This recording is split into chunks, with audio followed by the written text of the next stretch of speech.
Let's talk of curses and kisses. Welcome back to Stagey Bookish. Hello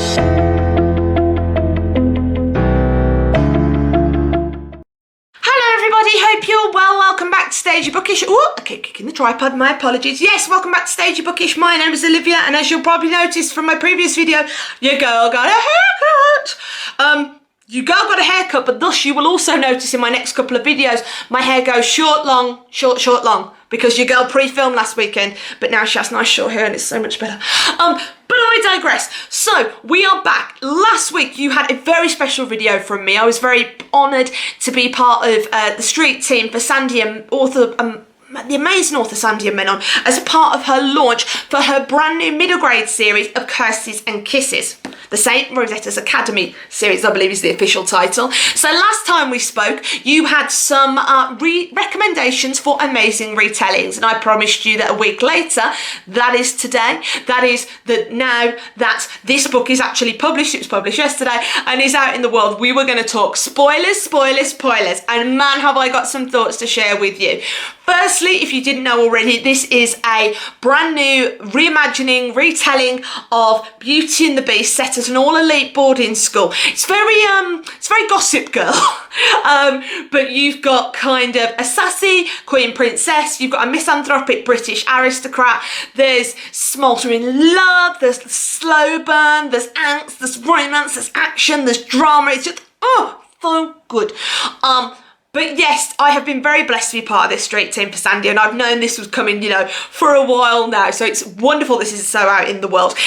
If you have got your copy of this already, I'd love to hear from you. Hit me up down below. But what I would say is, if you've already bought a copy of this and you don't want to know what happens, please, I will tell you when I'm going to start talking spoilers, okay? Because I don't want you to be ruined for this, because one of the things I loved about this book most is the way it unravels. I was like, oh, so good, so good, so good. We'll get back to that in a minute though.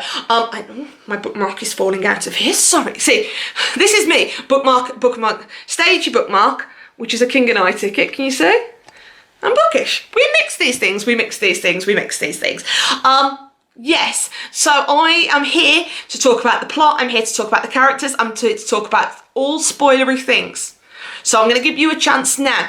If you don't want to hear my spoilers for this book, I'm going to give you a 3-second countdown for you to look away. And then don't say I didn't warn you, okay?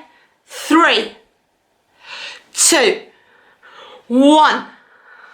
Let's talk spoilers.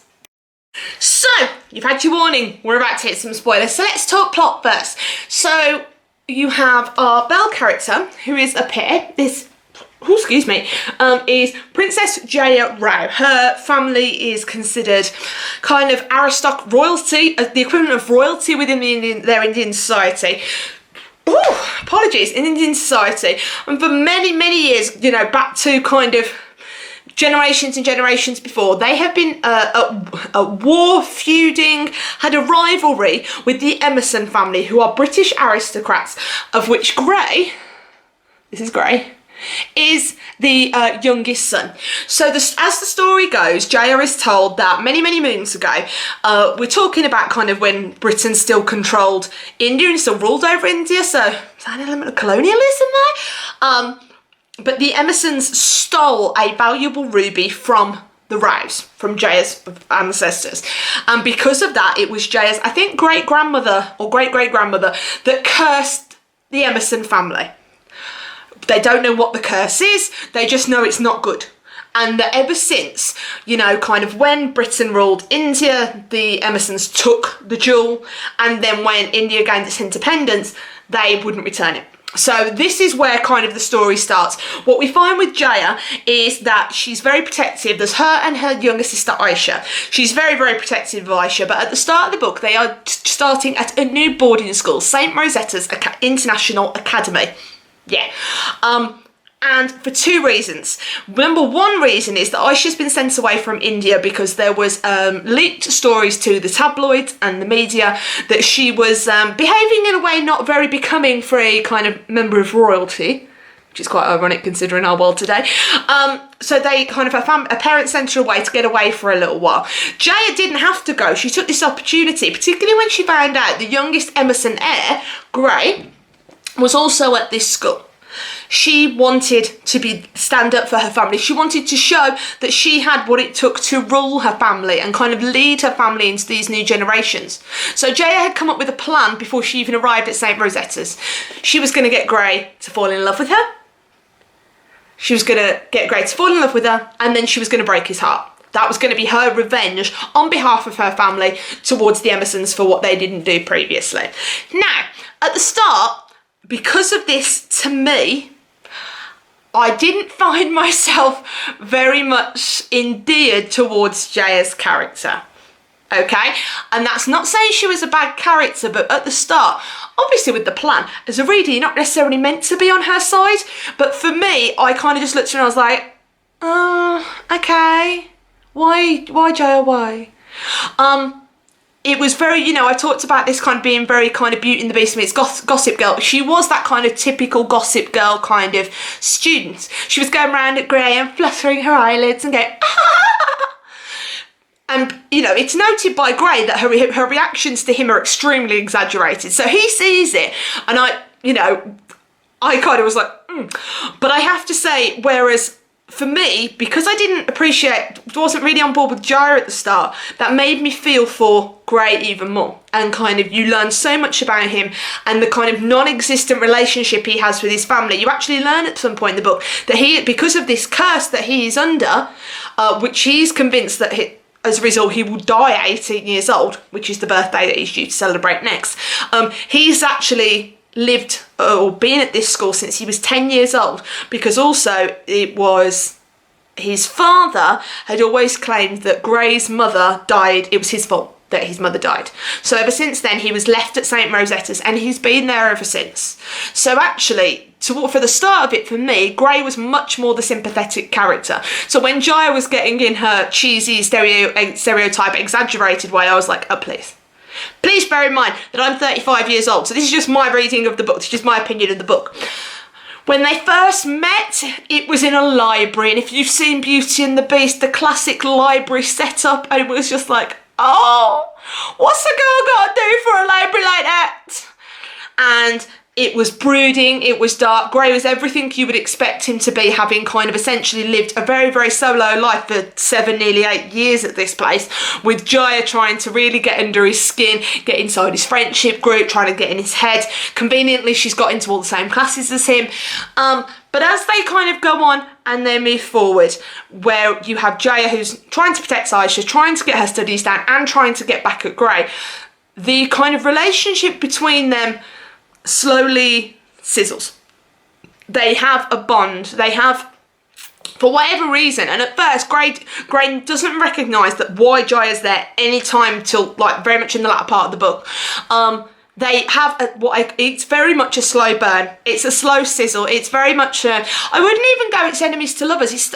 Jaya wants it to be start as enemies, but Grey never really reads into that. So I don't think you could technically call this enemies to lovers. I think it's just a classic slow burn romance. They get to know each other as friends, they become closer, and then there's all the kissing and the smooching, and you're like, oh my god, you guys are so cute together. It was kind of when they became a lot closer and when they had their first kiss that I so changed my mind on Jaya. So changed my mind on her. I just couldn't get over how much kind of she spun me round, and I take that as a good skill for a character to transition from this kind of plastic stereotype exaggerated version of herself to someone I was like, oh Jaya, yes, can't you get in there, girl, he's lovely, you just want to be happy. But kind of as their relationship comes to its peak, Jaya gets a call from home where her parents tell her that new gossip has been spread in their local media that Aisha, the younger sister, is now pregnant. So Jaya, kind of after having this absolute whirlwind with Grey, you know, they've had a kiss and it's been all romantic and it's like, realises that for the good of her family, so in that sense she's a very traditional character, for the good of her family she realises that actually she needs to make a decision to enter into an arranged marriage with another wealthy family in the community where her family lives, and they need to start the engagement process, the engagement preparations and the wedding preparations to take the attention off Aisha. She then completely freezes Grey out, and it's just heartbreak. He's like, what have I done? I thought I meant something to you. And I'm like, I'm trying to just tell him, because she never tells Grey why. And it just goes back and forth, and Jaya then can't stay away from him. And then there's Kieran, who is Kieran is Jaya's potential fiance, so he's from another wealthy family in the kind of area of India where they live, and he gets very protective. One thing you do learn about Kieran as well, particularly in the latter parts of the book, he knows information about Jaya and what she's doing at St. Rosetta's that she hasn't told him. He's obviously getting his information from somewhere else. And actually, it turns out on their kind of last night of the year, so just before Grey's 18th birthday, there's kind of an end of year ball, homegoing? I think it's called the homegoing ball. And, you know, Grey and Jaya are set up to have this most beautiful moment until Kieran calls Grey and decides to let him in that Kieran and Jaya are engaged, and she's been laughing at Grey behind his back and all of this, and I was like, Kieran, you bastard, why are you doing that to them? And I got so protective over them. It comes back and forth, you know, there is realisations from Jaya that Kieran has set her up and all this kind of thing. And then, if it couldn't get more dramatic, you find out that it's actually Kieran that had been setting up Jaya's family and releasing all this untrue information about Aisha. What a bastard! All that happens, and this is literally kind of from the third of the way into the book, it just hits roller coaster speed, where you come all the way round and down to the magical transformation. Now, part of me was kind of expecting a very Beauty and the Beast, fairy lights, bright light from the ceiling, and Grey to be like re-emerge or something, or die, or I don't know what I expected. But actually what happened was not what I expected, because there was no Disney style transformation, there was no death, there's no death, and that Grey actually makes the decision. He kind of has been living as this beast for 8 years, and since he was born, because of what his father told him, he kind of gets the guts to stand up to his father and go, I don't care, I renounce my title. You know, he's from a wealthy family as well. I renounce my title, I renounce everything about you in my family, I don't want you anymore. And Jaya does the same thing. So this was never about first love and falling in love, although that came along. It was about freedom, happiness and hope. Young people making their own choices and not being restrained by the class and society that they come from. And if we don't need a lot more of that in the world right now, what the hell do we need? Because it was so well written and so something it wasn't what I expected, but in the best kind of way. One of the other standouts of this book for me, being the massive Disney fan that I am, was there were so many nods to the original Beauty and the Beast story. My Disney loving heart couldn't cope. From the start, where St. Rosetta's is described almost identically like the castle is shown at the opening of the animated Beauty and the Beast film, to kind of the likening of the characters. Obviously you've got Grey as the Beast, Jaya as Belle. You've even got down to kind of Leo and Rahul, who are Grey's two running mates, who are very much Lumiere and Cogsworth. You've got Alaric, who kind of runs as a Gaston type character. It's just everything. One of the best details or the best likenings to the film, because I wondered how they would do it. It's obviously in the animated films, there is, the Beast has the rose, and it's when the last petal falls, that's kind of when the Beast dies. In this, Jaya has a necklace that is ruby encrusted and is in the shape of a rose.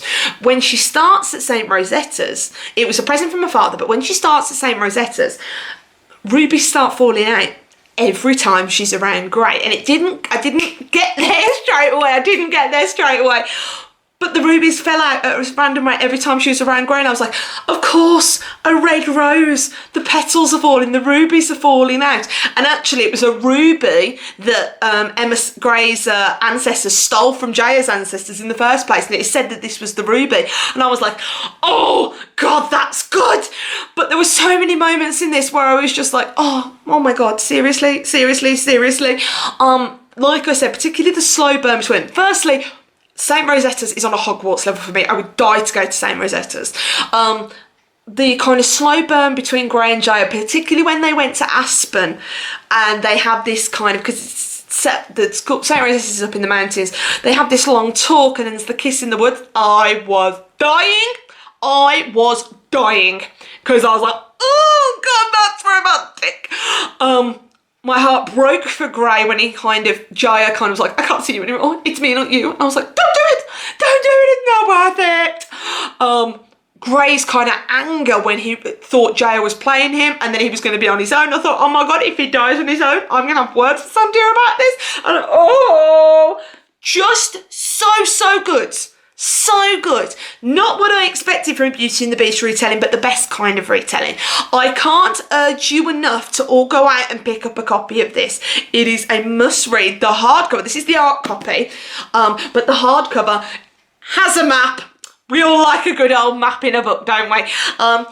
It's not what you expect, but it is the kind of story that this world that we live in today absolutely needs. I'm going to leave all the links down below to where you can buy this book from.